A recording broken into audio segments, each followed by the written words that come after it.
when I started writing songs, and we would make a demo to pitch to everyone, and no one would cut the songs.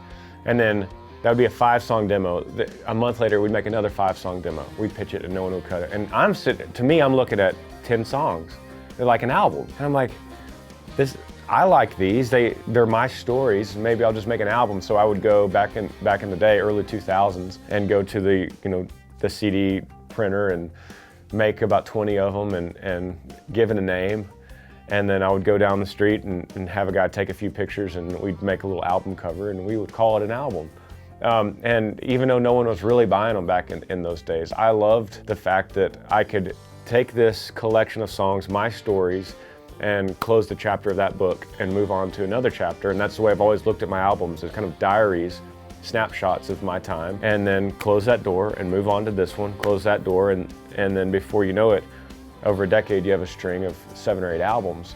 Sleeping on people's couches and eating budget food, making a little bit of money sometimes on a gig and losing money on other gigs, paying the guys peanuts. We had so much fun back then that it seems like yesterday, and it wasn't really the starving artist environment as it would have been in Nashville, beating up the streets with songs and no one's taking them. At least we were in a van or a Suburban or a pickup and beating up the road, and it was all relative. We were having fun and we were playing music, and occasionally we would sell a CD and it felt good. So it was a long road, but definitely worth it. It's part of the story now.